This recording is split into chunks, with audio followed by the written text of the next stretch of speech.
মুর্শিদাবাদের সুতি থানার রঘুনাথপুর এলাকায় এক মর্মান্তিক ঘটনায় তীব্র চাঞ্চল্য ছড়ালো। অভিযোগ, 4 শিশু কন্যার উপর হওয়া অনভিপ্রেত ঘটনার জেরে 3 জনের মৃত্যু হয়েছে এবং আরও একজন শিশু গুরুতর অবস্থায় হাসপাতালে চিকিৎসাধীন।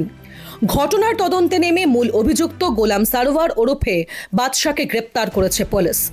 স্থানীয় সূত্রে জানা গিয়েছে, বৃহস্পতিবার বিকেলে ওই বাড়িতে মেহেন্দি পড়তে গিয়েছিল 4 শিশু কন্যা। অভিযোগ, সেখানে খেলাধুলো করার সময় তৈরি হওয়া শব্দের কারণে অভিযুক্ত ক্ষিপ্ত হয়ে ওঠে এবং শিশুদের উপর আকস্মিক আক্রমণ চালায়। আমার মেয়ে বাড়িতে চাটা খেয়ে গেল মেহেন্দি আমার একটা 50 টাকা দিল, 50 টাকা দিয়ে মেহেন্দি কিনলো। বাড়িতে আমার ভাগ্নিটা, নিজের ভাগ্নিটা, আমার মেয়েটা চকিতে বসে চুকাই পাতিলে খেলছিল। ওর ভাগ্নি দুটা ডাকতে এলো কি আই মেহেন্দি দেবো।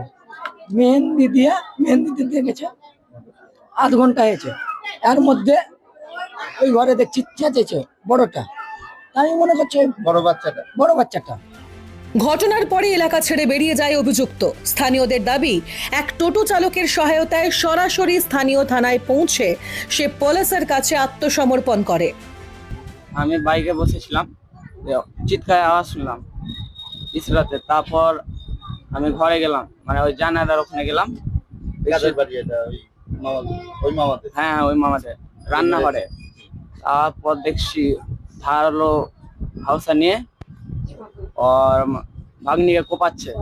আমি চিৎকার করে বলছি, মামা মারিয়েন না, মারিয়েন না। আমার কথা কানে দিচ্ছে না। সেম বাড়ি থেকে বার হয়ে গেল, মানে অস্ত্রটা নিয়ে কোথায় চলে গেল।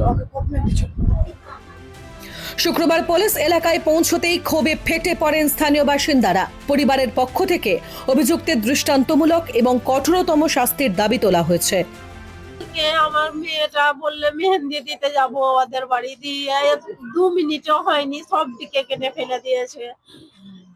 আর আমি ফাঁসি চাই, ওকে ওর বাড়ি ঘর চুরমার করে যেন ভেঙে দেয় সব, ওর মা বাপকে সবারই আমি ফাঁসি চাই। পুরো ঘটনার নেপথ্যে আসল কারণ কি তা জানতে স্থানীয় ও পরিবারের সদস্যদের জিজ্ঞাসাবাদ করে তদন্ত চালাচ্ছে পুলিশ।